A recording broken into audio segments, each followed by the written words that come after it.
Bien. No sé si está ya. ¿La veis? Sí, sí. Vale. Bueno, pues nada, vamos a ver un poquito. Voy a ir algunas cositas deprisa porque algunas cosas yo creo que las hemos visto alguna vez en alguna de las charlas anteriores. Vale. Bueno, a ver, esto pasa, no pasa. Aquí. No pasa. Ahí pasa. Sí. Bueno, pues este es Gregorio Marañón. Y él decía esta frase de aquí: se me dirá que toda la vida humana está influida por el sexo, y él decía que es necesario responder que sí. Y es verdad que, bueno, es verdad que para unas personas sí que es muy importante y es el centro de casi de su vida, y bueno, hay otras personas que no le dan tanta importancia. Aquí vamos a hablar un poco de eso, de normal o no normal. La verdad es que no hay nada realmente normal o no normal, excepto, bueno, alguna cosa que ya comentaré, pero lo que sí que es verdad es en esto del sexo, hay una gama de necesidad de sexo en las personas, y hay personas que pueden ser absolutamente felices sin relaciones sexuales o sin tener bueno, ese contacto íntimo con otras personas, y otras personas que sí, que lo necesitan imperiosamente. Claro, ahí hay que discriminar sobre todo en esa necesidad, que no se llegue a lo que es una obsesión, ¿no?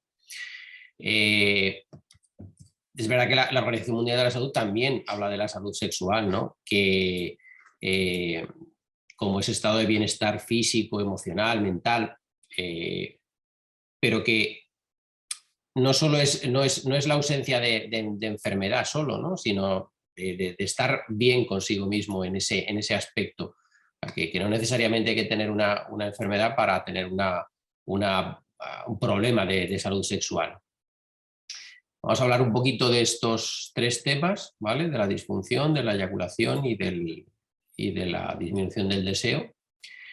Estas son definiciones puramente médicas, ¿vale? ¿Qué consideramos una disfunción eréctil? Pues la incapacidad persistente o recurrente para conseguir o mantener la rigidez que permite una relación sexual satisfactoria. Y fijaros que tiene que ser al menos 3 meses o al menos 25% de las ocasiones, ¿eh?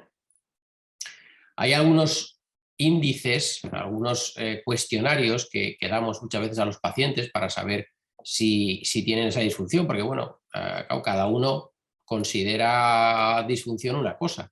Entonces, bueno, para objetivar esto, tenemos, este es el cuestionario más habitual que damos, es este, el cuestionario de disfunción eréctil. Y bueno, pues en los últimos, como ponía aquí, pues en los últimos 30 días, pues hay que poner, por ejemplo, cuando trata de mantener relaciones sexuales, ¿con qué frecuencia fue satisfactorio? Pues sin actividad sexual, o sea, masturbación, lo que sea, pues un 0, un 1, un 2, casi nunca, más de la mitad de las veces, la mitad de las veces. Bueno, entonces cada uno va señalando ahí y al final pues te da unos valores que supuestamente nos indican si hay o no hay desde el punto de vista objetivo. Objetivo, es lo que digo. O sea, nosotros a la hora, como médicos, de poder calificar si un paciente tiene o no, pues bueno, muchas veces nos tenemos que fiar de alguna escala, porque ya digo, hay cosas que son muy subjetivas. Hay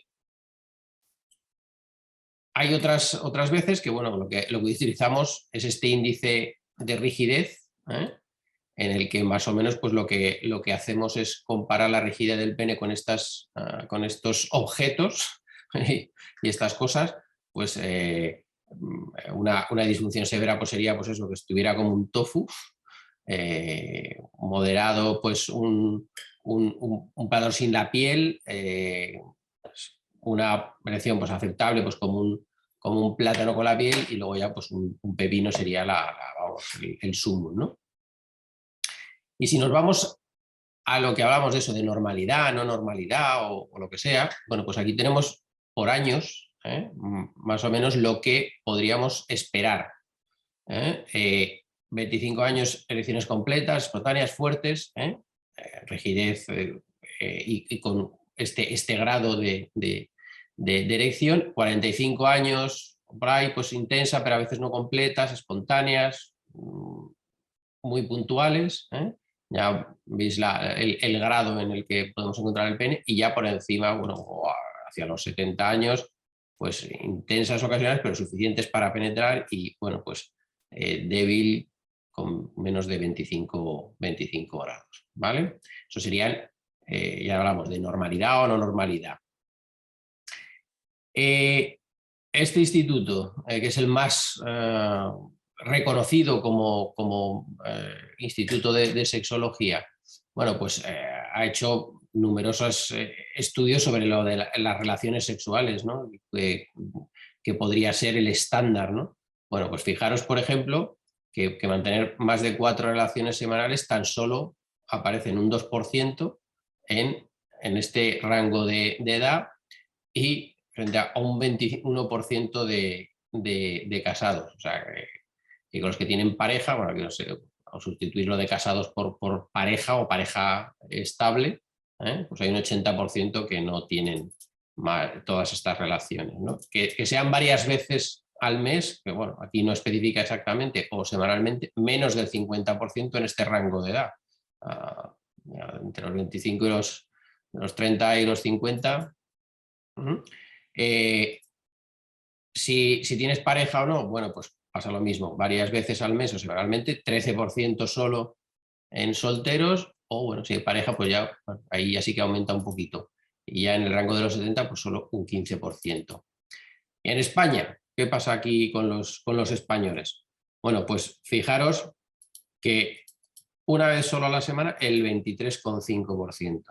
Casi la cuarta parte de la población solo una vez a la semana. Y si juntamos con los que no prefieren no contestar, que casi es un 20%, bueno, pues esos, yo creo que nos imaginamos que estos del 18 pues van a ser que o ninguna o tal. No creo que sea pues eso, como el 1,8% que contesta que todos los días. O sea que esto, bueno, pues nos puede dar una idea de que más o menos pues casi un 40% o por ahí, tan solo una vez o menos a la semana. Para, bueno, que sepáis un poquito del mecanismo de la erección. Para tener una erección satisfactoria tenemos dos mecanismos, una suma de mecanismos, una que viene de la parte o la estimulación de los órganos sexuales, y que a través, bueno, de una zona de la médula espinal que está a nivel de las raíces sacras, S2, S4, pues produce la erección, en el caso de las mujeres, pues la tumefacción de los labios, del clítoris, ¿vale? Y luego otra parte que viene del sistema nervioso central, que viene, pues eso, por lo que llamamos la excitación, ¿no? Que pueden ser los pensamientos, las fantasías, el contacto, el sabor, sonidos, imágenes, todo lo que, bueno, pues nos puede excitar y que es diferente en cada persona, y produce una liberación de una serie de sustancias que a través de este otro centro de la médula espinal, pues junto con lo que ya teníamos de la parte genital, va a producir una erección adecuada, ¿vale? Entonces, esto es muy importante a la hora de valorar los problemas de erección, son puramente físicos o, bueno, pues como veis, hay una parte que viene del sistema nervioso central y es lo que podemos denominar problemas psicógenos de la erección. Una vez que llega a los cuerpos cavernosos del pene, ¿qué es lo que se produce? Bueno, ahí hay una serie de movimientos químicos que lo más importante es que esos neuromediadores que se van a liberar por estos dos estímulos van a producir una relajación de las fibras musculares lisas de los cuerpos cavernosos. Al relajarse esas fibras lisas, entra más sangre en los cuerpos cavernosos, se rellenan, ¿vale? Y se produce la erección. Aquí hay una sustancia muy importante que es el GMP cíclico, el guanín monofospiruvato cíclico. Bueno, esta sustancia, si nosotros la mantenemos, pues va a seguir relajado los cuerpos cavernosos y vamos a seguir con la erección. Aquí es donde actúan lo que llamamos los inhibidores de la fosfodiesterasa, es decir, el Viagra, el Cialis y tal, inhibiendo que esta sustancia no se degrade, y manteniendo, por tanto, la relajación y así la erección, ¿vale?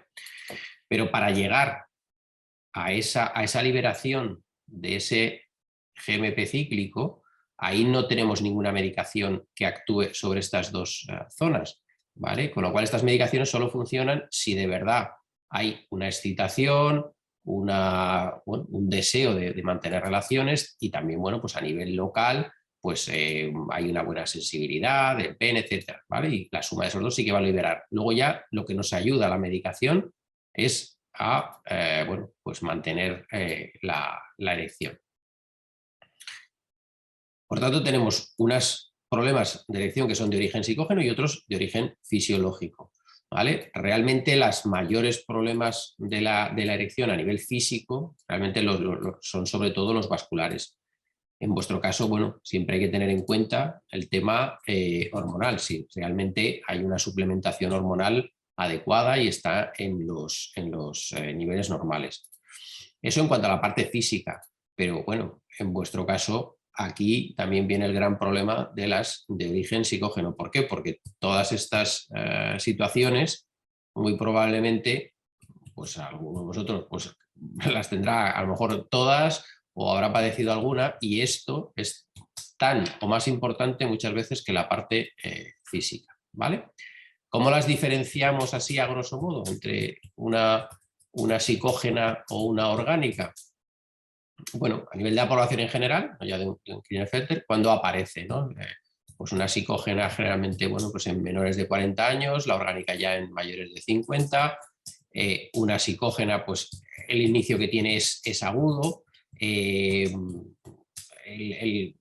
muy rápido, va a depender de la situación, pues de con quién esté, cómo esté, si está pues eso, más cansado, menos cansado, etcétera. El curso es muy variable porque unas veces sí, otras veces no. La mayoría de las veces, casi el 100%, pues hay erecciones espontáneas, hay erecciones pues por la noche, y se juntan pues eso con problemas psicológicos, con problemas de pareja, que muchas veces estos problemas de pareja es el comienzo de esas disfunciones psicógenas, y luego, claro, se juntan también, pues eso, la ansiedad y el miedo, mientras que en la orgánica, bueno, pues generalmente siempre ocurre, se va instaurando poco a poco, y todos estos problemas de índole psicológico aparecen después de que haya aparecido la disfunción, ¿vale? A esto habría que sumarle el problema de los fármacos, ¿vale? Hay un montón de fármacos, aquí veis una lista inmensa, ¿no? De medicaciones que influyen sobre la erección, sobre el libido o la sensación del orgasmo. De los más comunes que seguramente podéis usar algunos de vosotros, pues los antihipertensivos, todos los antipsicóticos,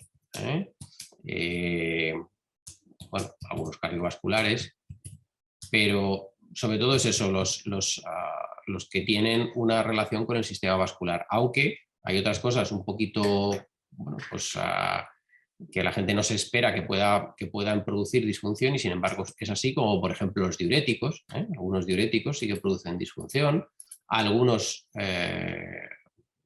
medicamentos para los trastornos gastrointestinales, del tránsito intestinal, por ejemplo, a veces, mira, la ranitidina, poquito, pero a veces, ¿no? Bueno, las hormonas, esto ya hablaremos, pero bueno, y además ya lo conocemos mucho, pero ves, sedantes y ansiolíticos, las benzodiazepinas, la buspirona, etcétera, y luego ya, por supuesto, el abuso de cualquier tipo de drogas, pues va a influir tanto el deseo como la capacidad de erección. ¿Vale? Luego ya estarían, esto no vamos a entrar, por supuesto, que serían las causas neurológicas por trastornos pues, tanto de cirugías pélvicas, de lesiones medulares, pues, las enfermedades neurológicas, el Alzheimer, el Parkinson, ¿vale? Y las hormonales. Aquí, por supuesto, pues tenemos todas estas, la diabetes, los hipogonadismos, que en este caso es lo que bueno, puede afectar a vosotros, la hiperprolactinemia, el tiroides, el exceso de estrógenos. Aquí a veces, pues eso, el aumento de la grasa o lo que llamamos la aromatización de la testosterona, pues puede producir también este tipo de alteraciones. Pero igual que en alguna charla que ya dio Gilberto, hay que considerar que a veces no todo es por el SK, que hay una serie de comorbilidades, de patologías que están ahí y que no necesariamente tienen su origen en esta alteración genética, en el SK, sino que bueno, pues están, que hay que corregirlas y que eso va a corregir muchas veces los problemas de erección. Y es que fijaros que en el 64% de los hombres con disfunción eréctil seguro que encontramos algo de esto. Encontramos hipertensión o encontramos colesterol alto o encontramos glucosa alta, diabetes o algún tipo de enfermedad cardiovascular. Todo eso lo encontramos aquí. Veis que los que tienen disfunción eréctil todos tienen siempre alguna de estas patologías o tienen la mayoría muchas más probabilidad de tener estas patologías asociadas que los que no tienen esa alteración. Ahora, es evidente que, ¿por qué? Porque tanto la hipertensión, los colesterol, el azúcar, todo eso va a alterar los vasos sanguíneos. La circulación va a producir estrechez de las arterias, va a producir una vasodilatación, entonces todo eso va a alterar esa relajación que necesitábamos de las fibras musculares de los vasos sanguíneos del pene, se vuelven más rígidos, se vuelven menos distensibles, por lo tanto entra menos circulación. Además, los vasos del pene son nuestro aviso de cómo está nuestro sistema circulatorio, de que puede ir fallando. Fijaros que el diámetro de las arterias del pene pues, claro, son las más pequeñitas, pero de las más dinámicas, mientras que las coronarias pues, son un poquito más grandes, ya la carótida. Entonces, claro, lo primero que se puede alterar por un exceso de colesterol y tal, pues está que se empieza a obstruir este tipo de vasos sanguíneos, ¿no? Y por eso esto que puede predecir o aparecer 3 años antes que un evento cardiovascular de tipo, por eso, angina, infarto, ictus, etc. Por eso son signos de alarma. Incluso lo que llamamos el síndrome metabólico, la conjunción, pues eso, de tener azúcar, colesterol, hipertensión. Esto, diabetes, obesidad, hipertensión, dislipemia. Todo esto es importante y esto es lo que hay que corregir fundamentalmente antes de pensar en que todo es por el problema genético o por el tema de la testosterona, cuando hablamos de los problemas de disfunción de la erección. ¿Cómo hacemos nosotros el diagnóstico? Bueno, pues evidentemente con la historia clínica. Aquí también fundamental, que muchas veces pasa desapercibido, es el tema de la apnea del sueño.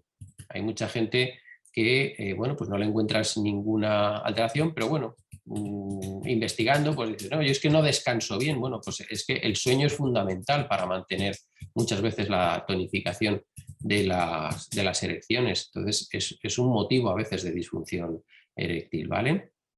Luego, claro, las analíticas y tal. Y luego, bueno, pues lo que siempre hay que descartar, lo que intentamos descartar, una vez que, bueno, ya hemos visto que si el azúcar está bien, que si el colesterol o las alteraciones hormonales, pues como prueba más definitoria de si el problema es un problema pues, a nivel de la vascularización del pene, utilizamos esto, que es una ecografía del pene, pero en el que tenemos que poner una inyección en los cuerpos cavernosos para provocar esa erección. Entonces, bueno, pues medimos el flujo sanguíneo en el pene, ¿vale? ¿Qué tratamientos tenemos? Bueno, pues ya sabéis todos los tratamientos que tenemos a nivel de medicaciones, ¿vale? Esto es, como digo, para inhibir esa transformación, para que tengamos más tiempo esa sustancia, pero que esa sustancia tiene que venir, como dijéramos, de una manera natural. Si esa sustancia no viene, por mucho que demos estas medicaciones, no va a funcionar. O si hay una alteración realmente vascular, pues no va a funcionar. O si tenemos además una alteración hormonal, pues tampoco va a funcionar. Entonces, Antes de probar hay que estar seguro de que eso va a funcionar. No hay que tenerle miedo a este tipo de medicaciones, ¿vale? Hay una serie de contraindicaciones por qué no se pueden, o de quién no debe usarla, pero en realidad es muy limitada. O sea, alguien con una hipertensión absolutamente no controlada o con hipotensiones, y luego sobre todo gente que ha tenido infartos y que usa medicaciones vasodilatadoras. El resto se puede utilizar en casi todas las personas, incluso en personas mayores, sin problemas. La otra cosa que tendríamos, lo mismo que utilizamos, esto que se llama el Caberjet, que es para ese el estudio del pene, bueno, pues se puede utilizar en alguien que no le responde. Bueno, es un poco como los diabéticos, te pinchas esa medicación en el pene y se produce una erección. Esta sí que no depende ni del estímulo sexual ni de nada, tú te pinchas y tiene un funcionamiento, pues vamos a decir, casi del 80 o el 90% de las veces en cualquier paciente. Ya digo que no se necesita el estímulo sexual que sí que se necesita en el caso de la medicación oral. ¿Vale? ¿Qué ocurre? Que bueno, pues esta medicación no es, lo receta, fijaros que esto, por ejemplo, sí que entra en la seguridad social, así como el Cialis y todo esto no te lo recetan, esto sí que está cubierto por el sistema público y te lo podrían recetar. Bueno, pues hay gente que, claro, piensa el pincharse y tal y le dan los 7 males, pero bueno, realmente doler no duele, pero sí que es verdad que es un poco parafernalia porque hay que montar, o sea, hay que abrir el botecito, viene con un liquidito, hay que hacer la mezcla, cargar la inyección. Entonces, bueno, pues requiere cierta parafernalia, ¿no? Entonces, bueno, pues la gente sí que es verdad que le funciona muy bien, pero que se cansa de utilizarlo porque es un poco latoso de hacer, ¿no? Hay otra alternativa que sería esta misma sustancia, pero en forma de un pequeño gel, de un pequeño, llamémosle supositorio, que se coloca en la uretra, ¿vale? Se inyecta, se pone en la uretra, se masajea un poquito la uretra y entonces esa sustancia pues difunde a través de la uretra y haría un poco el efecto del Caberjet.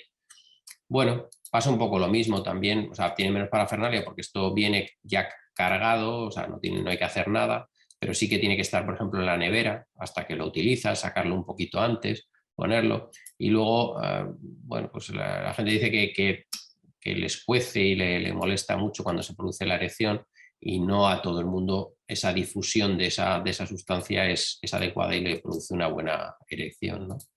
Luego ya estarían los mecanismos de vacío, que es pues eso, tan simple como un mecanismo de vacío, ¿no? Hacer el vacío, entonces entra la sangre en el pene y se mantiene. Y luego lo que pasa es que hay que colocar una gomita, ¿vale?, en la base del pene para mantener la erección.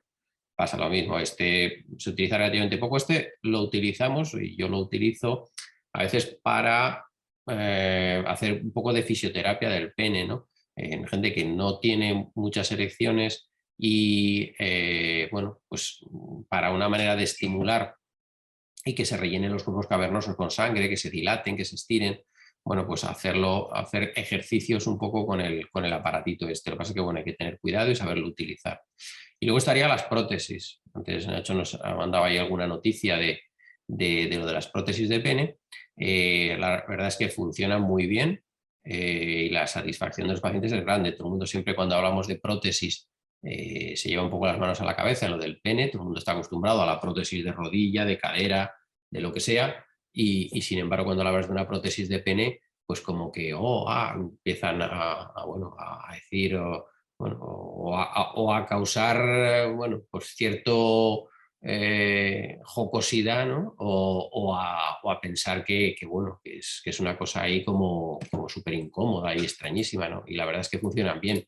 Estos serían, por ejemplo, hay de hay lo que se llaman maleables, es decir, unas que solo tendrían estos vástagos que se ponen en los cuerpos cavernosos, sustituyen. O sea, nosotros tenemos 2 cuerpos cavernosos, bueno, pues sustituyen a los cuerpos cavernosos y sería maleable, es decir, tú la manipulas con la mano para arriba y para abajo y ya está. Y estas, que son de 3 componentes, es porque estos cilindros pues se llenan a voluntad a través de esto que sería un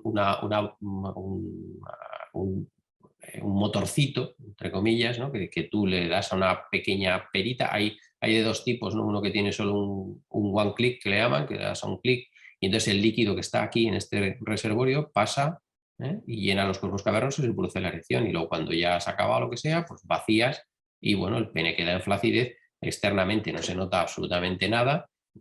A nivel de sensibilidad, de eyaculación y tal, todo eso es exactamente igual, pero bueno, tienes tu erección a voluntad, ¿vale?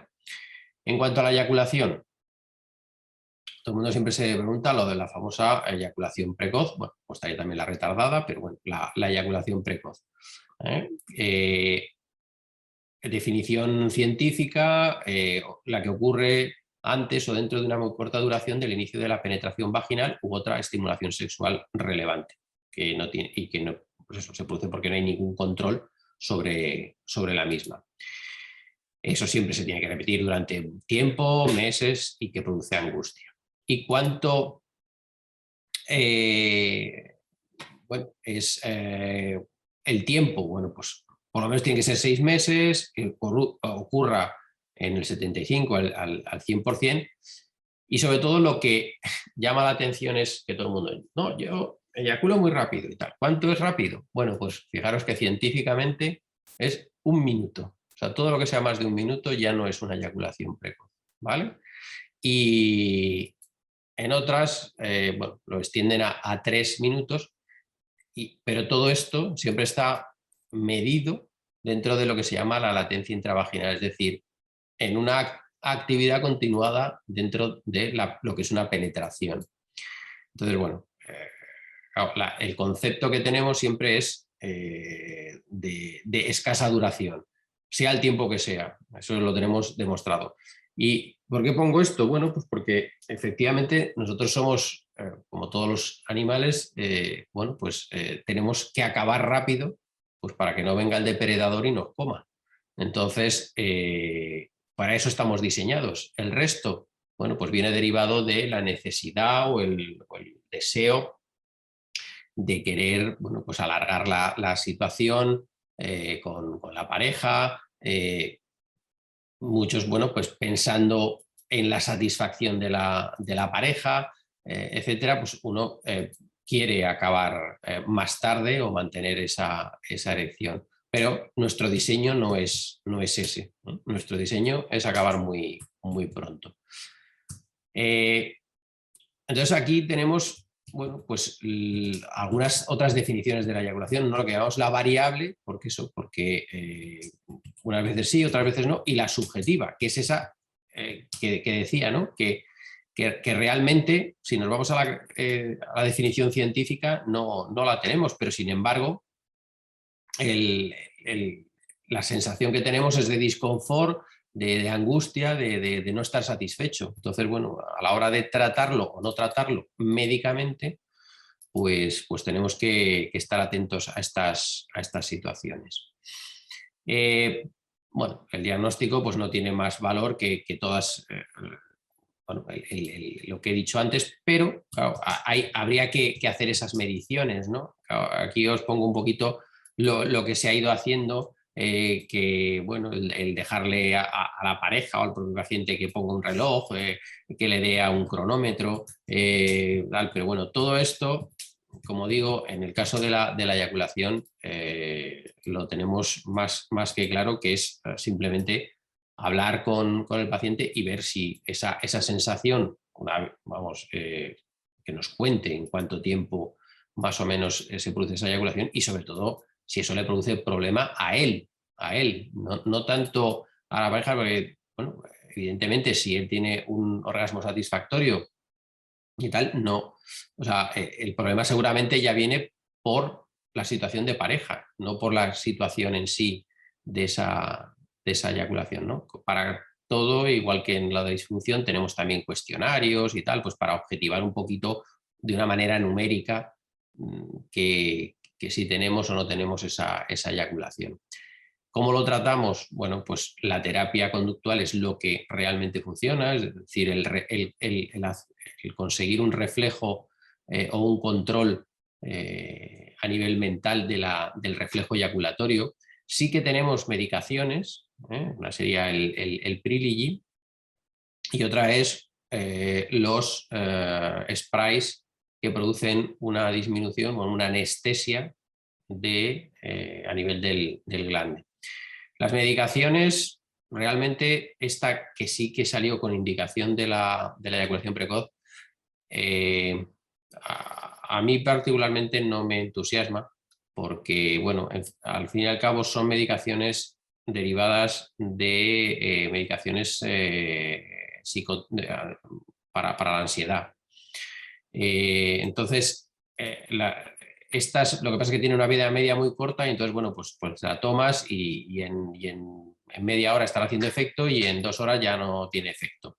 Nosotros antes utilizábamos este tipo de medicaciones, pero que había que tomarlas durante días, meses, ¿vale? Para que fueran haciendo o produciendo un retardo de la eyaculación. Lo que pasa es que tenían sus efectos secundarios, claro, pues como eran ansiolíticos, pues muchas veces producían un efecto demasiado sedante o alteraciones en el deseo. Entonces, bueno, médicamente la verdad es que no está muy conseguido este tema.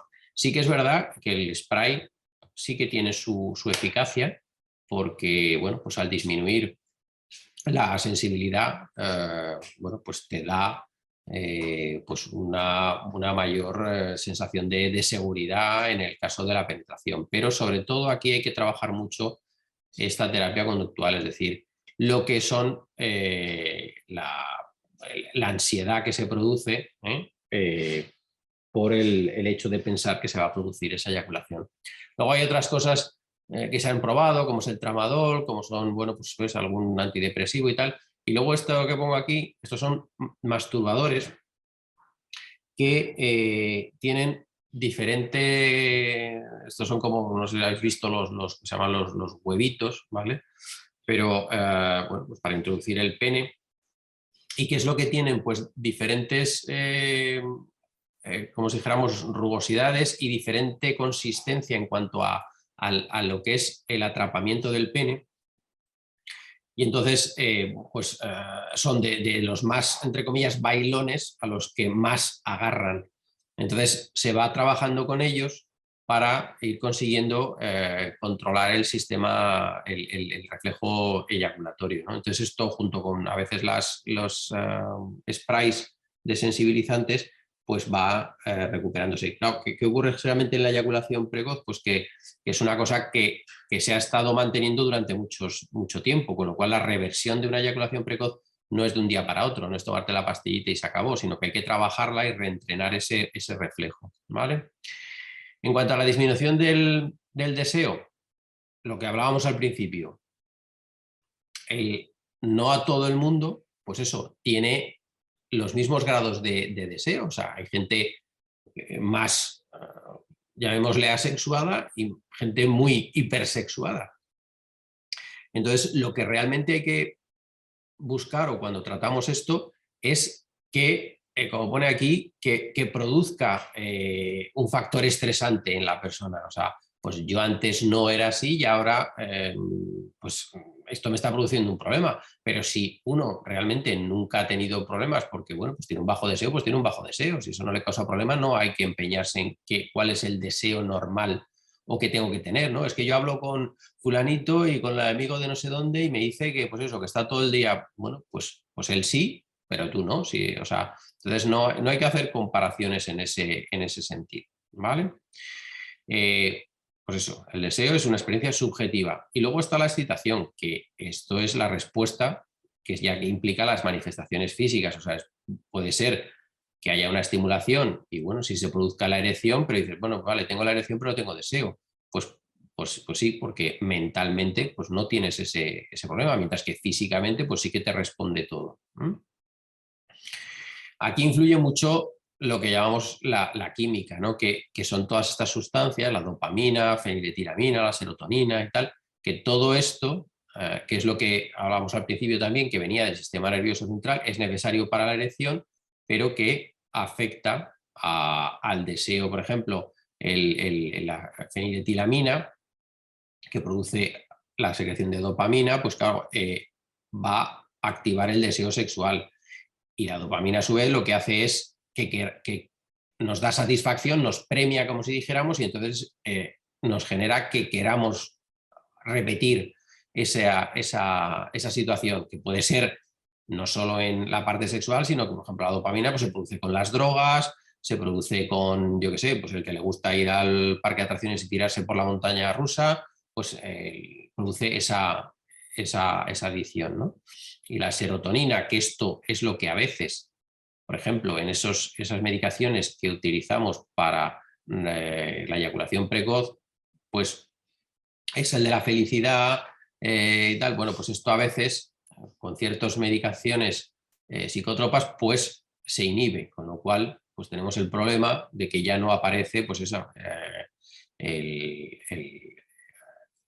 la sensación de felicidad y tal, y se produce a veces pues eso, conductas obsesivas y pensamientos obsesivos.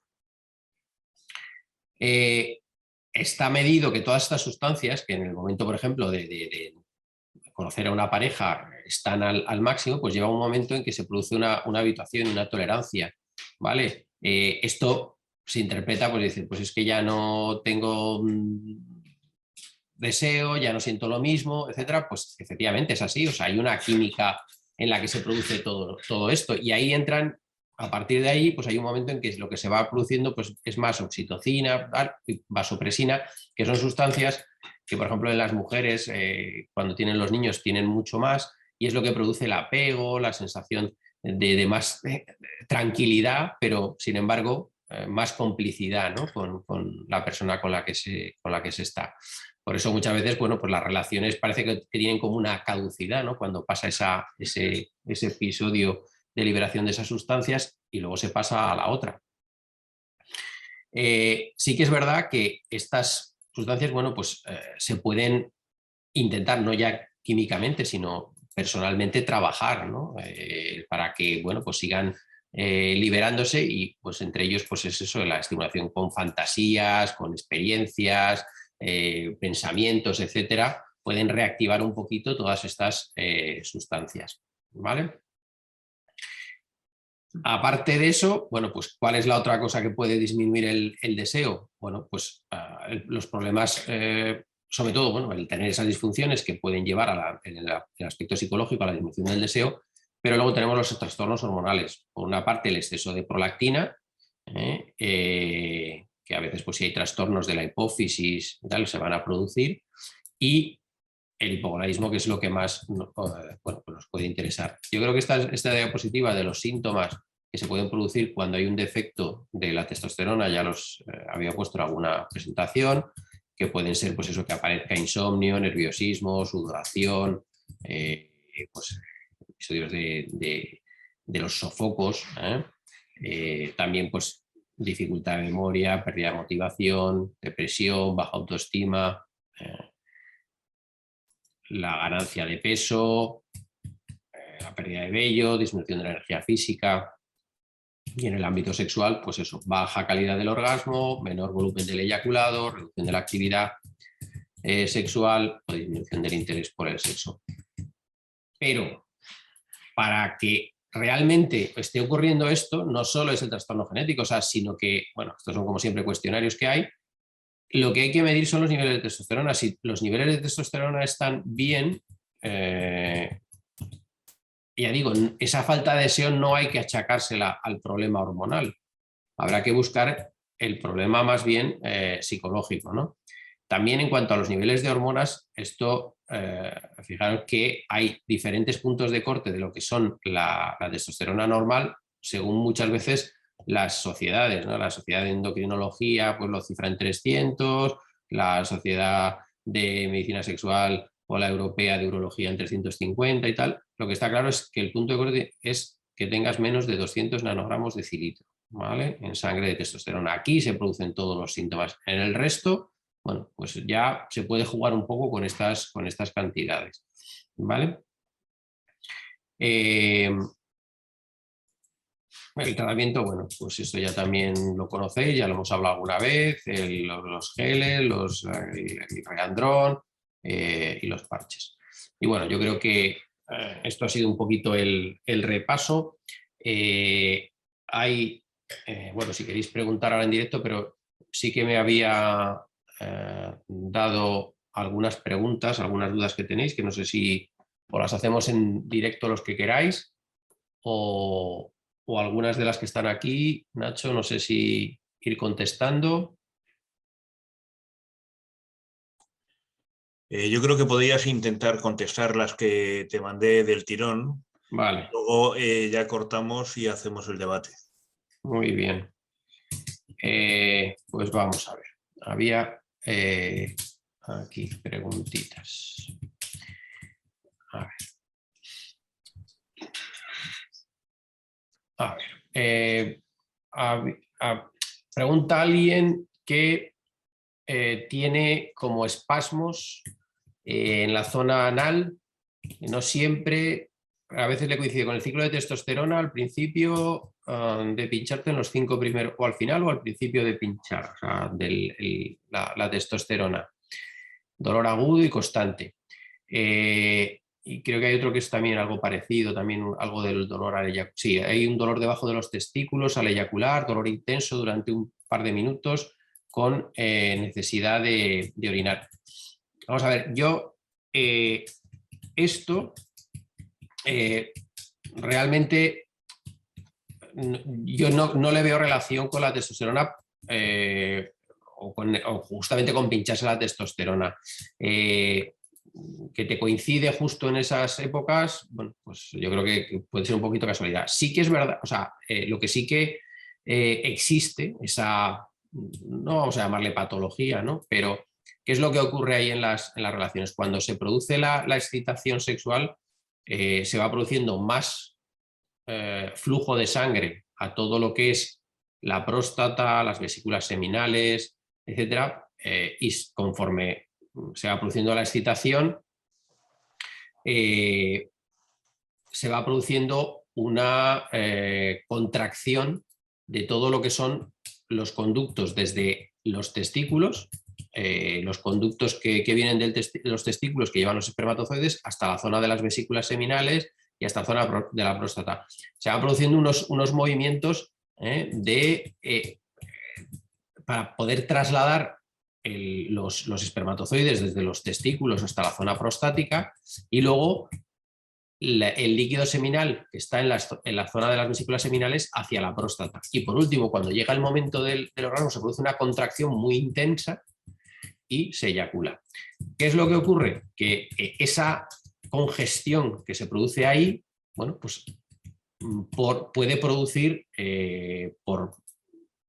como digo, no por una patología, sino por ese exceso, como si dijéramos, de congestión, pues puede producir molestias y espasmos en toda la zona del suelo pélvico, que luego se ven acentuados incluso después de haber eyaculado y puede permanecer un tiempo. A veces aparece incluso una entidad clínica que se llama la proctalgia fugax, que son espasmos del esfínter anal, muy dolorosos, muy intensos y que no se sabe exactamente por qué se producen. Están relacionados muchas veces también con el estrés, con, bueno, pues ya también gente que a lo mejor monta en bici, está mucho tiempo sentada, bueno, pues se producen, igual que se producen contracturas o los famosos calambres estos de los gemelos y tal, bueno, pues se produce eso mismo a nivel de toda la zona perianal y la zona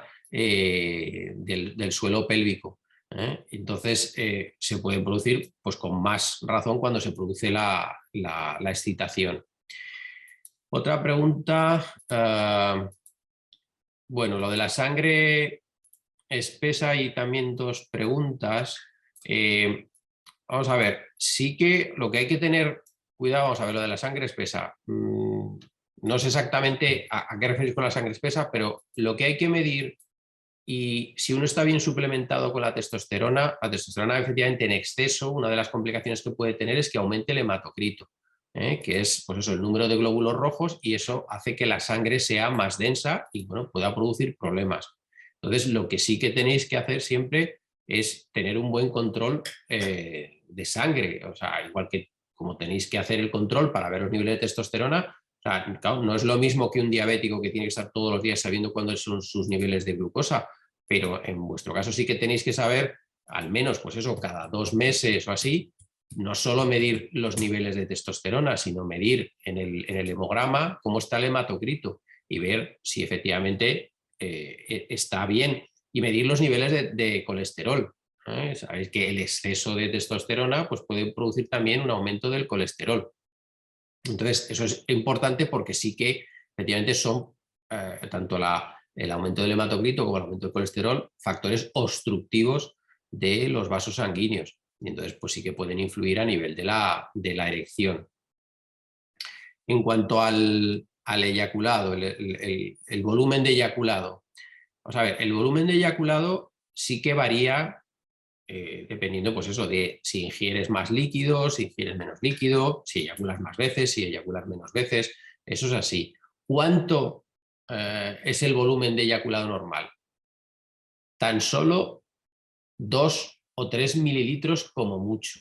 O sea, no os fiéis de lo que veáis en las películas. Incluso cuando nosotros pedimos hacer un seminograma, damos un bote de esos de orina. Y entonces, bueno, pues hay gente que piensa que poco menos que hay que llenar el bote ese de orina. Bueno, pues para que os hagáis idea, lo que se llena en un botecito de esos es el fondo menos de 2 milímetros del fondo. O sea, es una cantidad muy pequeñita. Pero como digo, puede variar dependiendo de eso, de lo que, sobre todo del líquido que has ingerido, a veces de la propia, la mayoría del líquido seminal se produce en la próstata, ¿no? Con el paso de los años, la calidad y la cantidad del semen pues va variando. Hay gente que se le hace más líquido y hay gente que se le hace mucho más denso, más grumoso, y entonces, bueno, pues sale muchísimo menos. Nos tiene que preocupar pues la cantidad, ¿no? O sea, bueno, hay quien a lo mejor le hace más ilusión o menos ilusión el verlo, pero es que eso no genera ningún problema, no tiene ninguna reflejo en que haya algo malo. Otra cosa es que, bueno, que se produzca, como pone aquí algo, escozor o dolor. Eso puede tener más que ver, pues eso, con el tema prostático. A nivel de la próstata, que ahora si hay más posibilidad o hay que hacer más controles con respecto a la próstata. Se ha barajado mucho que si ponerse testosterona puede favorecer el cáncer de próstata. No, no es así. Los niveles normales, dentro del rango de la normalidad de la testosterona, pues teóricamente no producen ninguna patología. Entonces es lo que, como digo, es lo que hay que siempre estar controlando. Y la próstata, bueno, pues a partir de los 50 años o a partir de los 40, si hay algún antecedente paterno de cáncer de próstata, hay que hacerse las revisiones. Y en las revisiones lo que controlamos es el famoso PSA, que es el antígeno prostático. Y bueno, pues hacemos a veces la exploración esta del tacto rectal, etcétera. ¿Vale? Entonces no hay más incidencia. Solo si, como si dijéramos, cuando tú pones un exceso de testosterona, la testosterona realmente en alguien que sí que tiene un cáncer de próstata o tiene esa predisposición, lo va a manifestar, pero no quiere decir que lo haya producido la testosterona. Entonces, claro, si tú no te haces una revisión y estás venga a dar testosterona, pues a lo mejor resulta, claro, que cuando ya quieres hacer la revisión está aquello pasado porque la has estado nutriendo durante 3 años. Pero si tú vas una vez al año al urólogo, te hace tu revisión y mantienes unos niveles de testosterona normales, pues eso no va a desarrollar ningún cáncer de próstata. Hay alguno que ha preguntado también al revés, para la imposibilidad de llegar al orgasmo o la eyaculación, no eyaculación o eyaculación retardada. Sería el caso más, entre comillas, raro, ya no por el Klinefelter, sino bueno, a nivel de la sexualidad en el varón. Y ahí sí que solo hay una entidad física que lo produce, que sería pues eso, alguien con un prostatismo, es decir, con una congestión prostática muy grande, que precisamente al producirse el flujo de sangre por la excitación y tal, cada vez va congestionando más y, como si dijéramos, se recalienta demasiado y entonces no permite ese salto al orgasmo, ese momento de relajación. pero en el 99% el tema de los retardos en la eyaculación son de origen psicógeno. Bueno, hay personas, por ejemplo, pues que por el tema de, pues, de evitar un embarazo o lo que sea, pues siempre han estado reteniendo, o porque, por ejemplo, cuando empezaron sus actividades sexuales por la masturbación, pues por el miedo a que les pillaran y tal, han estado siempre reteniendo y eso va generando ese reflejo, igual que, como digo, entrenas el reflejo para contener la eyaculación precoz. Bueno, pues en esto pasa lo mismo. Si durante mucho tiempo has estado intentando aguantar, bueno, pues al final se genera ese reflejo condicionado y cuando de verdad quieres liberarte y tal, pues ya no puedes, ya tu organismo se ha acostumbrado. Entonces, bueno, eso hay que tratarlo también desde el punto de vista psicógeno, pues con técnicas de relajación, etcétera. Por aquí venía alguna otra que decía alguna... las sensaciones, ¿no? Que notaba menos sensaciones, falta de sensibilidad en el glande. Bueno, vamos a ver. Ahí, evidentemente, cuando hay una falta de sensibilidad, tal, lo que hay que mirar, igual que las decimos también, no eyaculo lo que sea, porque no acabo de llegar a ese momento de, bueno, pues ahí hay que descartar, y eso no tiene nada que ver con ser un SK, bueno, si hay algún trastorno neurológico, algún trastorno de las vías nerviosas que alteran la sensibilidad de la zona. Realmente, pues, por ejemplo, problemas de hernias de disco, o tal, pero generalmente eso va acompañado de alteraciones de la sensibilidad en otras zonas, pues yo que sé, en las piernas, en el glúteo, no solo hay que puede ser en la punta del pene. Hay una cosa que es, bueno, que es el atrapamiento del nervio pudendo. El nervio pudendo es el nervio que lleva las sensaciones al pene y que por contracciones, o sea, por una contracción grande de todo el suelo pélvico, se atrapa y entonces, bueno, produce alteraciones de la sensibilidad. Entonces, bueno, pues eso normalmente se suele tratar con fisioterapia del suelo pélvico, bueno, pues con técnicas de relajación muscular, de postura, etcétera, y muchas veces, bueno, pues todo eso se normaliza. Entonces, bueno, yo creo que esto era un poco las que había por aquí. Si me decíais, bueno, falta de concentración y estímulo en el sexo oral. Bueno, esto sí que evidentemente no es, y como decía Gilberto, no es una característica de SK. O sea, ahí ¿qué es lo que ocurre? Que estás pensando en otra cosa. O sea, claro, no es algo físico dependiente de testosterona y tal, sino que, bueno, efectivamente pues, es una cosa más psicológica y que hay que trabajar desde el punto de vista conductual. A la relación sexual hay que ir, que es muy difícil, hay que ir no concentrado en lo que se va a hacer, sino al revés, completamente desinhibido y disfrutando de lo que se va a hacer, excitado, porque si uno piensa fríamente en que tengo que tener una erección, tengo que eyacular en este tiempo, tal, y luego lo que se llama un poco o lo que hay que hacer es un poco egoísta, ¿no? en el sexo. Es verdad que lo que decía, que por las relaciones de pareja, pues siempre pues, se busca la satisfacción de la pareja y tal. Entonces, eso crea problemas, pues eso, porque o no aguanto mucho, porque la erección y tal, entonces está uno preocupado sobre si va a quedar bien. Y eso, bueno, pues es una cosa que hay que hablar con la pareja. Claro, si no se tiene una pareja estable es un poco difícil. Pero si tiene pareja estable es lo que hay que hablar, ¿no? Que bueno, pues a lo mejor cada uno tiene su tiempo para disfrutar y no hay que empeñarse ni en la sincronía ni en que siempre hay que dar satisfacción. Bueno, pues a lo mejor hoy te toca más a ti, hoy me toca más a mí. Y entonces eso muchas veces, bueno, pues produce más relajación y ir a las relaciones sexuales, ya digo, con esa intención de pasarlo bien, no de pasar un examen. Así que bueno, preguntas.